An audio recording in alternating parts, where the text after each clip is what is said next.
Oh baby, okay, we're about to go into a very, very hectic period of time over the next few weeks as Suicide Squad Kill the Justice League prepares to launch. We start to get all sorts of new information. We start to see information about preview events that certain creators were invited to, all sorts of madness. And in the mix of all of this has been a bunch of misinformation, a bunch of stuff that was sort of leaked, but not really.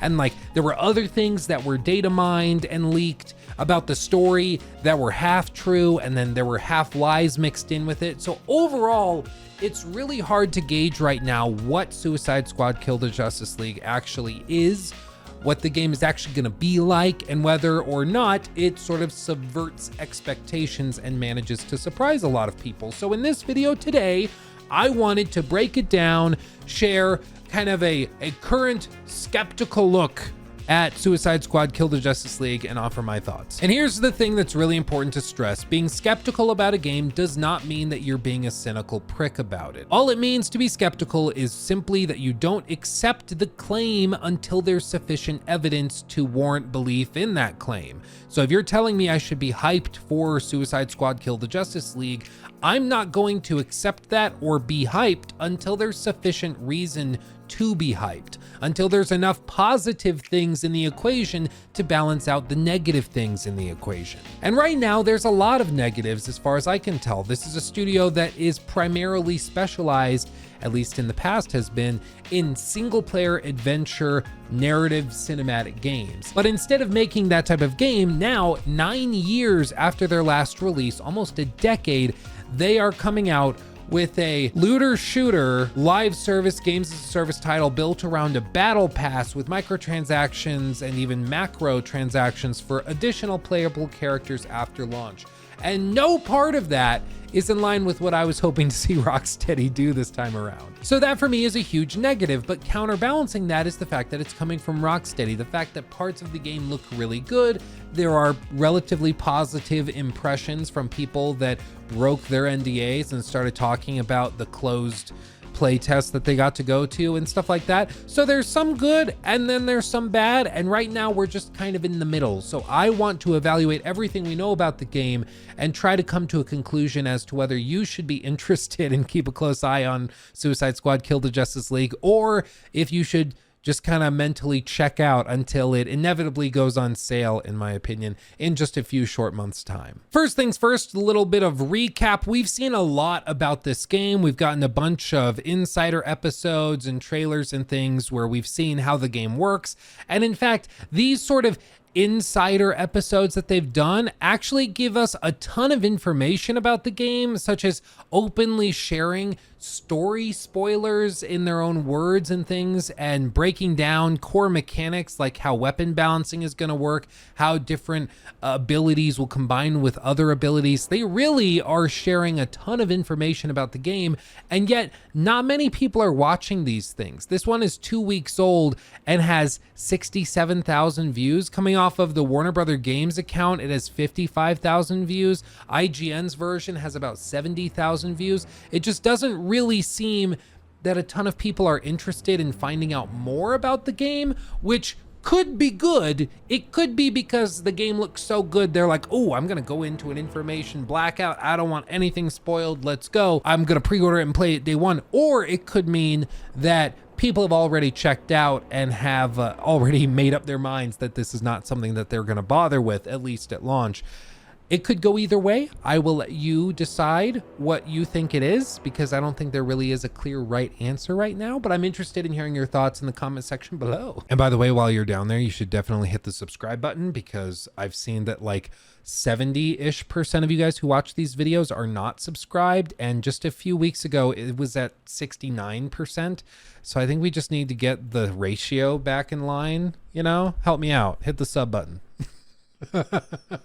I'm sorry, I'm a professional, I swear. Now, a little bit of recap about the game. The original looks at it that we got 3 years ago at the DC Fandom and a bunch of stuff that they dropped around that time was received really positive. These trailers that they initially dropped, people seemed to really love. It seemed like Rocksteady was back with a really high production value narrative game that seemed to be pretty funny, and people were very interested in it. It seemed like they had been really busy for the 9 years that they were away. However, as time went on, we got to find out more about the game that left people a little bit more conflicted. You see, we got a bunch of trailers that showed a bunch of cool cinematic sequences, like this one, which revealed that Kevin Conroy, who recently passed away after a long battle with cancer, mentioning that he would reprise his role as Batman, which left people, again, very, very happy to see that he would take on the cowl, I think it's called, one last time, and this would be a chance to experience him as Batman one more time. That was super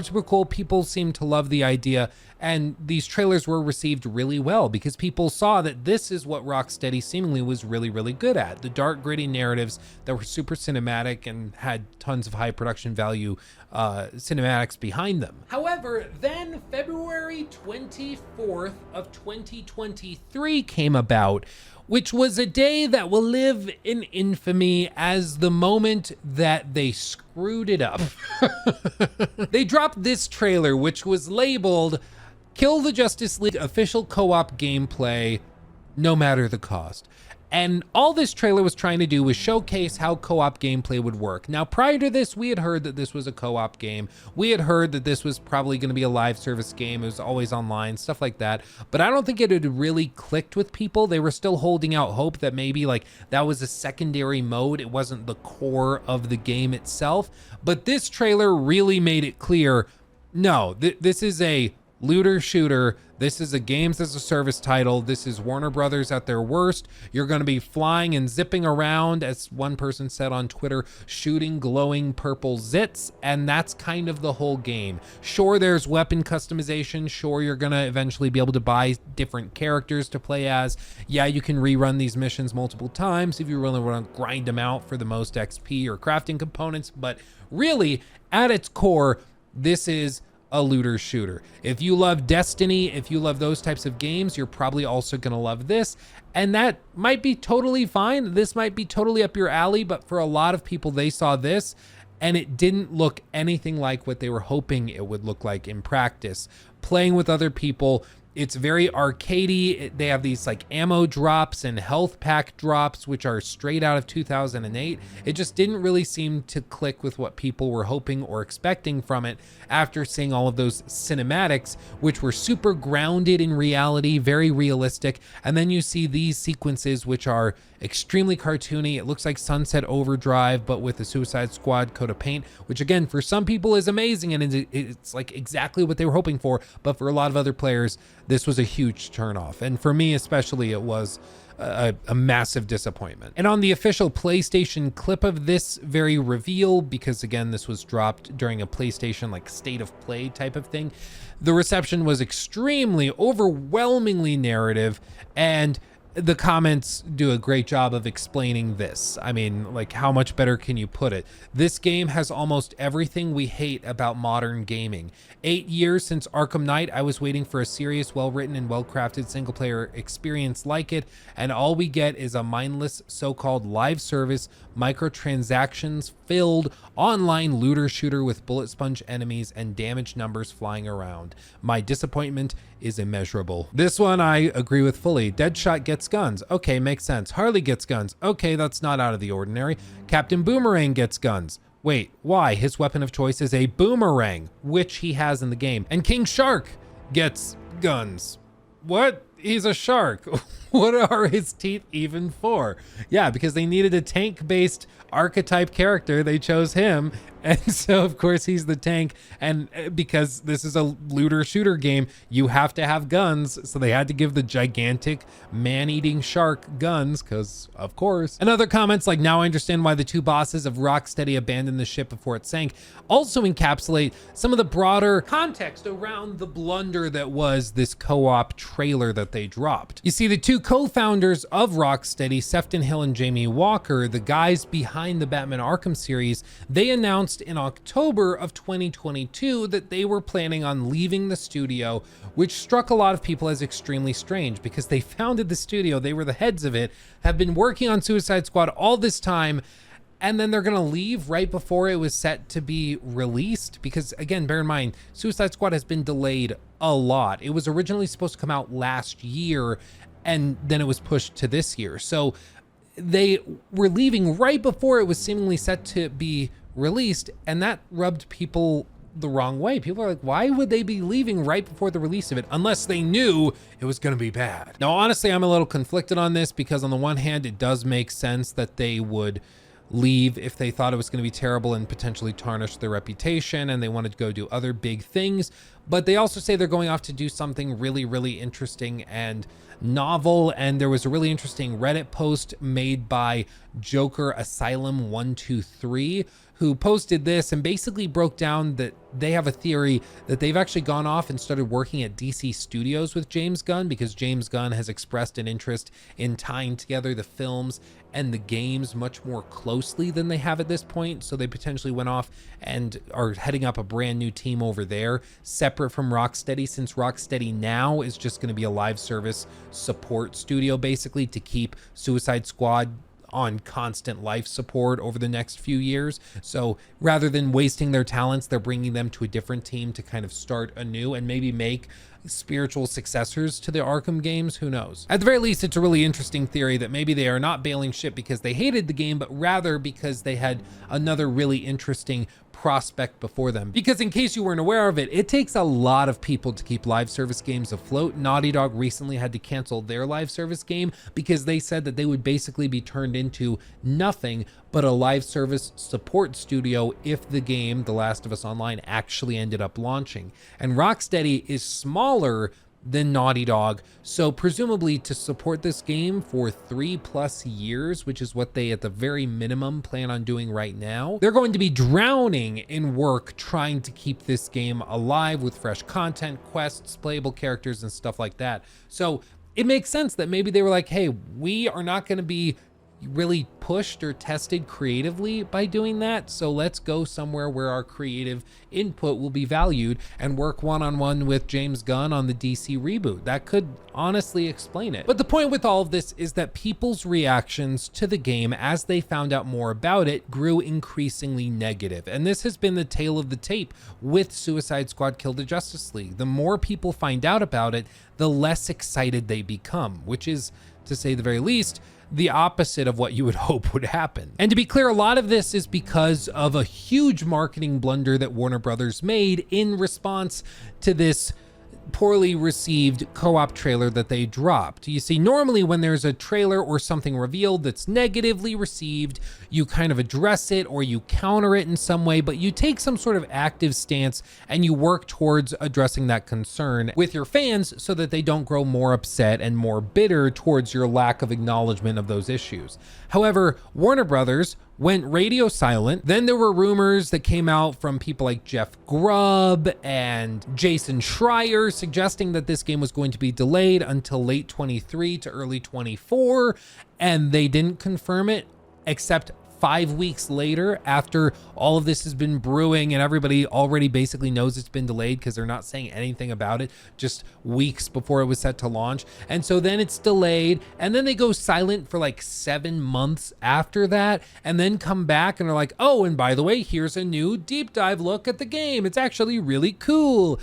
Expecting everybody to have just forgotten about everything that happened just a year ago. It's just, in my opinion, a really dumb way of handling the negative reaction to some trailers that dropped. I thought that the team directly within Avalanche Studios that was creating Hogwarts Legacy, I thought they did an amazing job of promoting that game, consistently showing developers playing the game and sharing information about it, letting the game just run in real time, exploring the castle, showing people how the game actually functioned in person with fans of the studio and of the franchise. But meanwhile, we have highly produced videos coming out from Rocksteady and Warner Brothers trying to promote this game, and it still just feels as though they're trying to skirt around the actual issues at the core of the game, which is that fundamentally it's just not something that a lot of people were wanting. Like, it's just a live service game being sold to players and fans that really don't like live service games. However, it's not the same team. It's the Warner Brothers corporate team seemingly that's working on this one.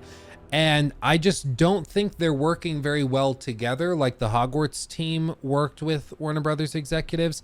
And I think that's evidenced by the fact that the game is so disjointed in its messaging. Sometimes they're running with the idea that this is a narrative game and cinematic based and it's gonna satisfy all of the fans of the Arkham series. And then other times they're pushing videos and clips of the game as a looter shooter trying to appeal to Destiny players who are disenfranchised since their game is falling apart. And it just doesn't feel like anybody's on the same page of how they're promoting the game. However, it does seem that they're starting to take some more pages out of the Hogwarts Legacy book as we get closer to launch, trying to win over public favor that way. And one of the ways they're doing it is seemingly by inviting some smaller content creators out to Warner Brothers to try the game and then to share their opinions on January 9th in just a few short days. This particular creator is a smaller YouTuber, he's right here, and he makes videos that are primarily about Warner Brothers stuff, at least recently. He also has done a lot of stuff generally with superheroes, both Marvel and DC. And I've watched a few of his videos, and though I hadn't heard of him before, he does seem to make really passionate, high effort content. He really does seem to care. However, it's important to note that he has a generally positive outlook towards this game and to other games of a similar type. He's made a ton of videos and content on the Avengers game, which we all know how that game ended. He made all sorts of content about long-term support of that. So it seems that he's a fan of live service superhero games, and that means that he is exactly the kind of player that Warner Brothers wants to win over to Suicide Squad, which again makes it all make sense why they're choosing to bring these types of players out to try their latest game. But then again, it also means that you probably shouldn't put all that much weight into the videos and clips that come out of these early access preview events, because they're not inviting the most skeptical among us. They're not inviting the most level-headed or those who are trying to just break this game down and figure out why it works or what doesn't work with it. They're inviting fans, and that's exactly what they did with Hogwarts Legacy. If you remember these videos they did where they brought developers and then actual like fans of Harry Potter and of the game and the studio in general, they brought them on to the couch to actually play the game in person and try it. And I think it worked great. This individual, James, or you might know him as Expecto Go, he's a friend of the channel, makes extremely positive content. He's a super sweet guy. And they brought him out to experience the game early instead of like IGN or big corporate journalists like that, to give him a chance at trying it because they wanted fans first and foremost to sell the game to other fans. And that's an interesting idea, and I think it worked really well with Hogwarts Legacy because of the franchise being so massive. I don't personally think it will work with Suicide Squad, Kill the Justice League, but you know what? I guess time will tell. So like I said, for some people, maybe this is going to be compelling. If you're a fan of these creators, that's awesome. I'm glad that they're giving smaller creators and channels the chance to do cool press events like this. However, I don't think it will win over many of the skeptical people, because you're inviting people who are already convinced the game looks really good to convince them further and then convince their community that's already convinced. You're doing nothing to win over a fresh audience, which again for Hogwarts Legacy maybe works because the franchise is so big, it kind of smooths over all of the extra edges. But for Suicide Squad Kill the Justice League, the overall reception currently is so negative. I think you have to do some work to actively win back people who want to love the game but are not convinced yet that it's going to click together.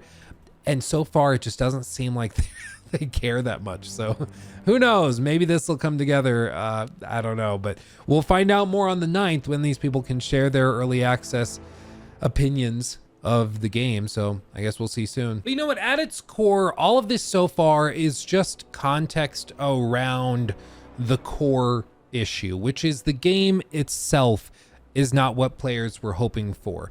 Parts like this that we were seeing, like the really gritty narrative stuff, fans are super into, but those same fans are not into the really light, swinging, arcadey shooting mechanics that the game is built on. Basically, everything we've seen about the game shows boss fights like this, where you're running around, maybe shooting big weak points on bosses, or trying to juggle hordes of enemies that are swinging in and out. But we haven't actually seen anything that really looks different from that. Everything about this game seems to be fighting waves of these purple glowing enemies, and that's about it. Now, of course, there's going to be boss fights. The game is called Suicide Squad Kill the Justice League. So seemingly, you're gonna have boss fights against every member of the Justice League. It only makes sense. So I think that those will be the really high production value encounters. But boss fights end chapters or acts within stories.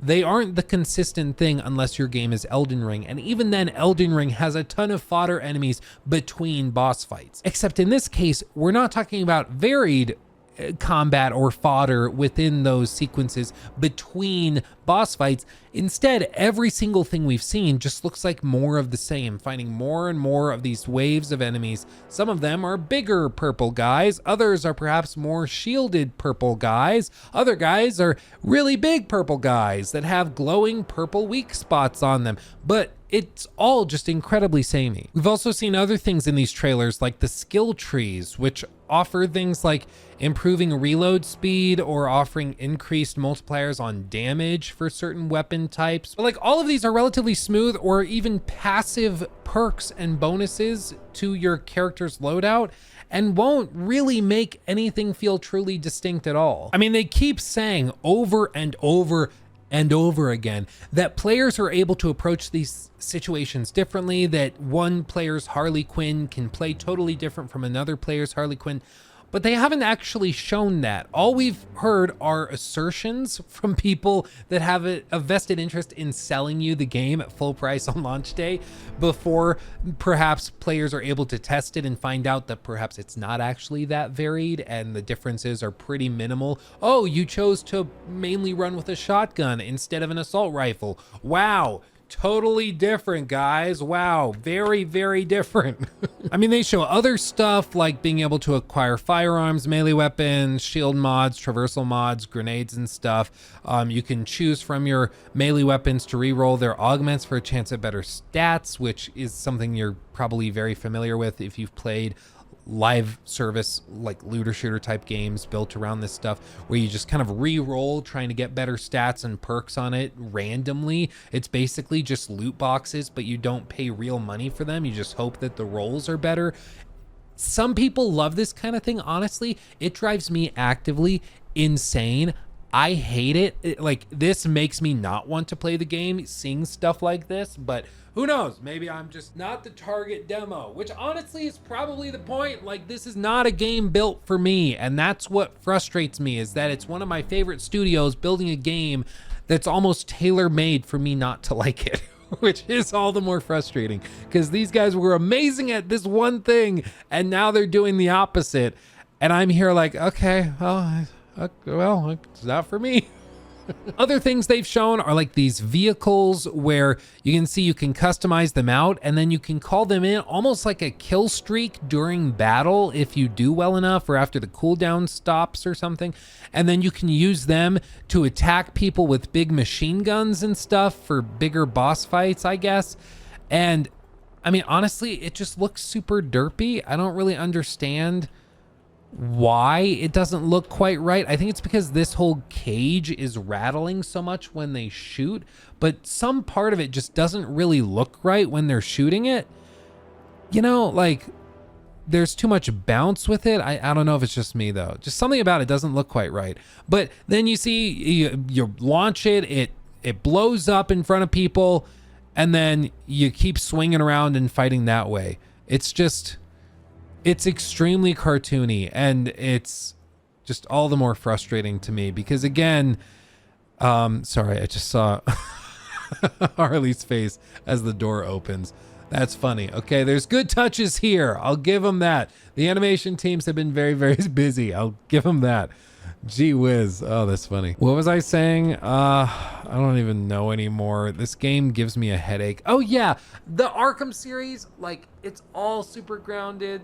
It's all really based in like, oh, to get the Batmobile there, it has to be a location it could actually arrive at. It drives into the frame. It doesn't just materialize. It actually has to physically arrive. And even then, when it's destroyed in like lore in the cutscene. It's actually destroyed, and then you have to wait till you get another one to be able to use it again. Meanwhile, in this game, we just go like kamikaze mode on it and just launch it. It gets blown up, but I would bet you good money the next time that you call it in, it's like nothing happened. It's just, again, very arcadey, very cartoony, and it's just not tonally what I was hoping for. There's other things like sequences in this case where we're swinging around the city. You can see a more extended look at it, and you see just how empty it is. There's really just not much there other than these swarms and hordes and hordes and hordes of blue or purple glowing enemies, and that's about it. And this is explained in the lore and in the story. They say that it's because Brainiac has basically corrupted all these people, and so that's why you can't actually find NPCs in the city.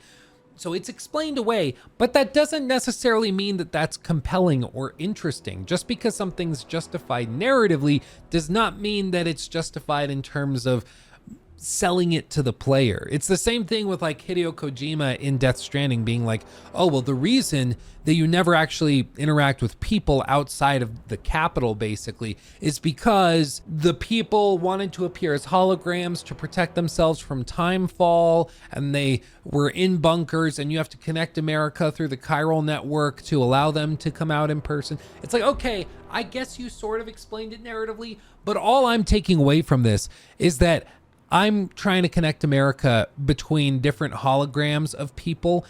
And at that point, why am I doing this? Like, why am I connecting holograms? If I could meet actual people, I'd be more compelled to help those people, but instead I'm meeting holograms. Like, it just feels lazy, you know? You can explain it narratively, but it still just feels like you were trying to save development budget by getting rid of actual mo-capped actors and instead just use a floating hologram of people talking to each other, or Conan O'Brien delivering some basic voice lines instead of motion capturing something for a cutscene. But it's freeze frames like this that I think encapsulate what I mean by empty. You know, there's just nothing going on the streets. There's no cars driving around.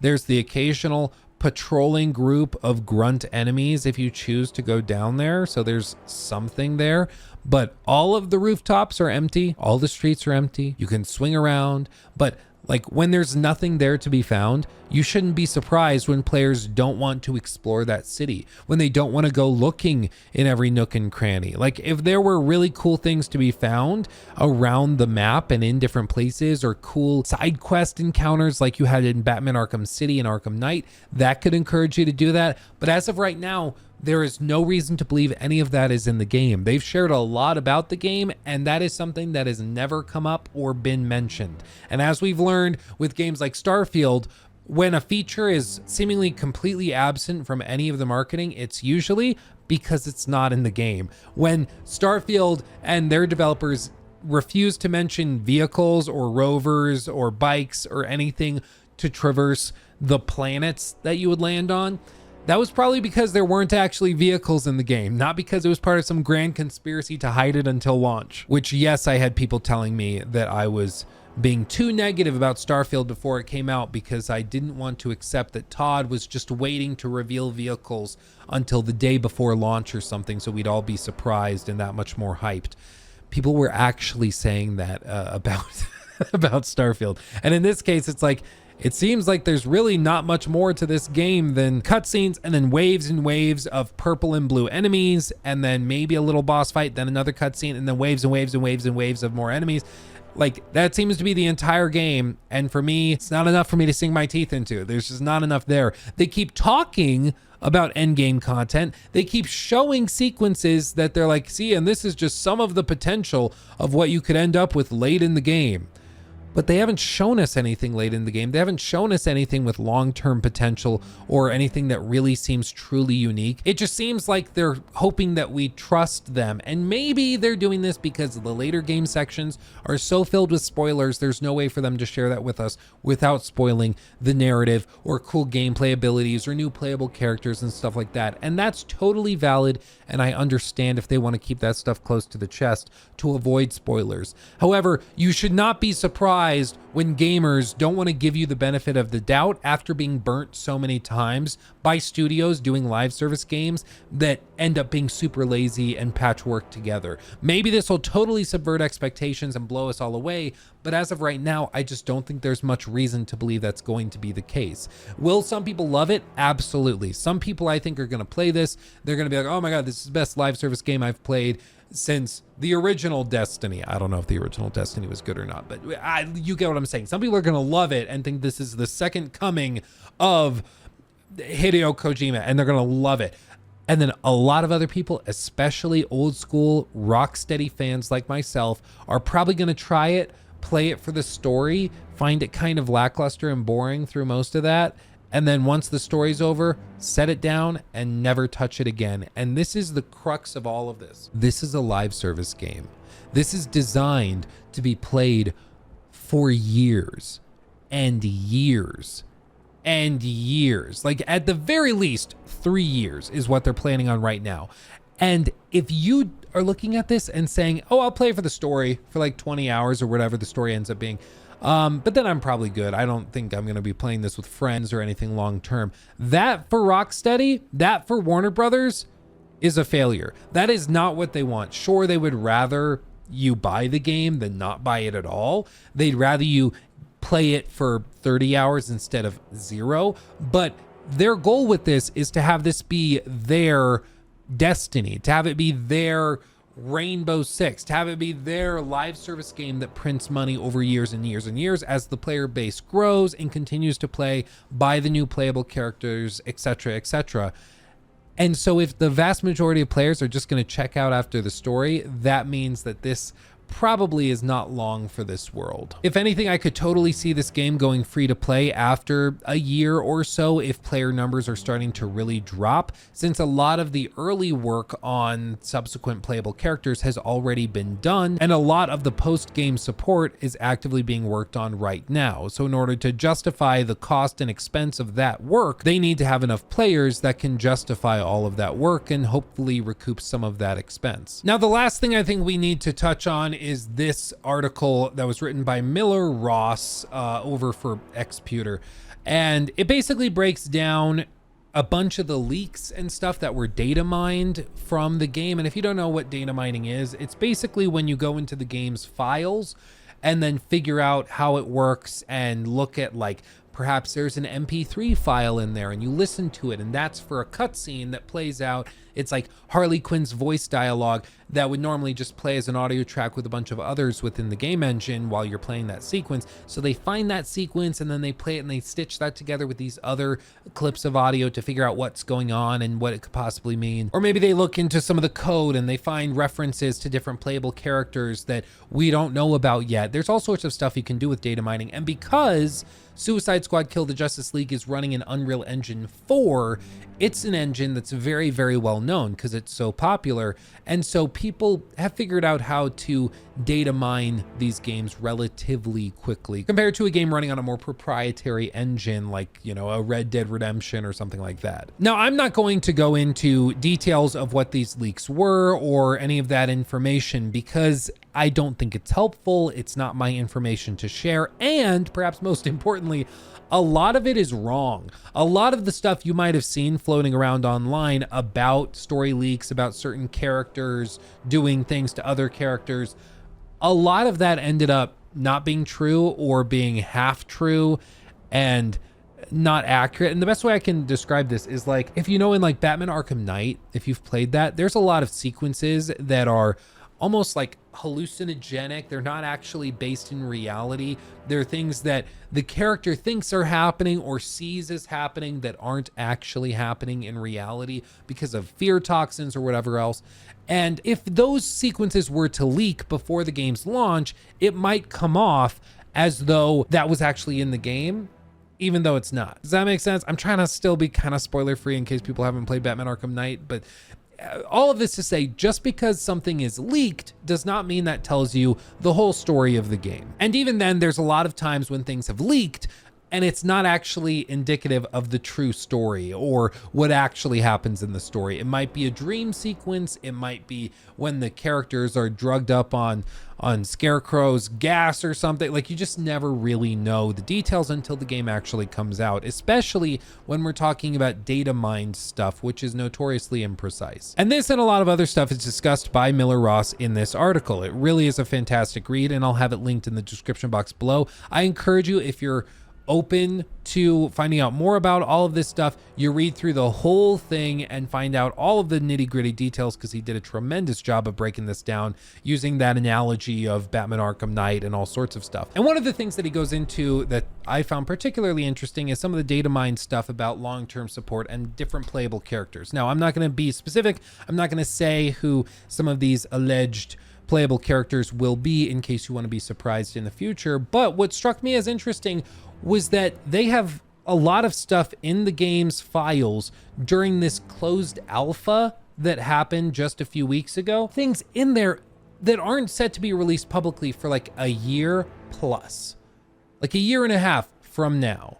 And those files are already kind of set up in the game. They already have different environments. They have different things for the character. They have cosmetics being built out for those characters. Like, the frustration with microtransactions in games has always been that we have the game and then you have chunks of it ripped out, sold back to the player. The worst offenders are like the Total War games, which are like a quarter of a video game, and then they sell you back the other 75% of it for like hundreds of dollars in microtransactions. And in this case, it's a live service game, so you have the video game and then you have long-term support materials that have to be created like a year to 2 years in advance, at least planned for. And so all of that's in the works while the game is still in production and then heads towards release. And so all of this is planned out well ahead of time. But what it tells me is that they really are pouring a lot of money and a lot of effort into this thing. They really do plan on supporting it at the very least for a year. Almost certainly 3 years is what they're planning on right now. And ideally, they would support this infinitely, because players would just keep throwing money at them. And that's what their fingers are crossed will happen with this game.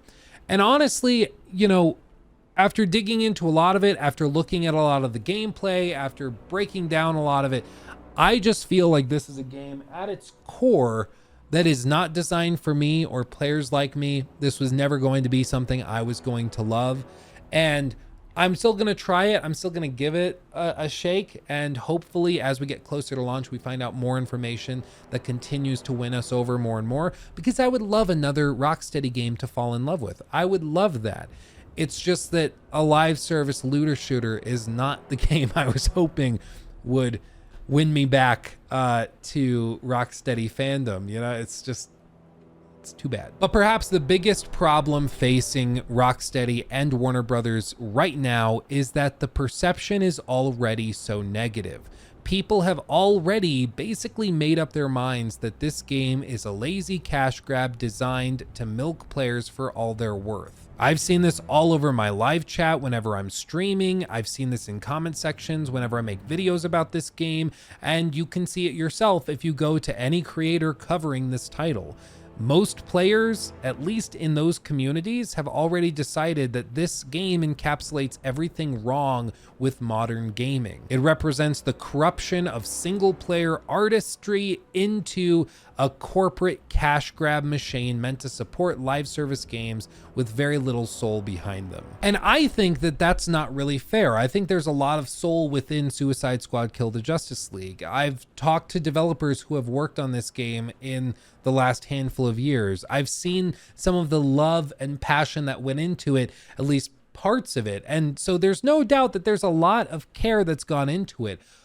But the perception is that it's the opposite. The perception within the community is that this is everything wrong with modern gaming. And as I've said before, perception within the gaming community and industry especially is all that really matters. You know, it was an old saying in politics, perception is reality, because even if the perception is not real, it's what you have to deal with. If everybody believes that this game is going to be a buggy mess, maybe because like some early access previews came out and the game was super buggy in that, or maybe they gave access to like some YouTubers to do reviews and the review copy was super buggy. The perception is going to be that it's buggy. And whether or not the final version of it will be buggy, they still have to deal with that perception. They have to overcome that perception within the community, because that's what everybody thinks, that's what you have to deal with.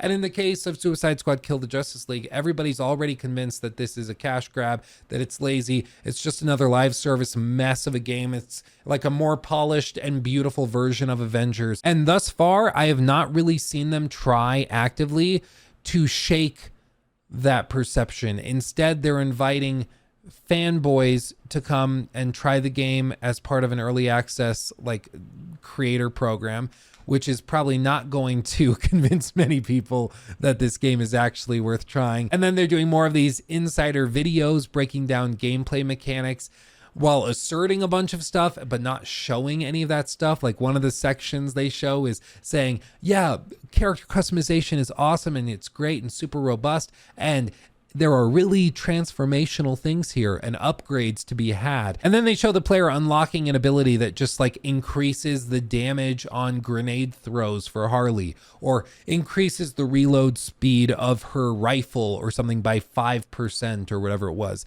And it's like, that's not actually what that is. That's not a consequential game-changing ability that alters how the character functions and performs in a really substantial way.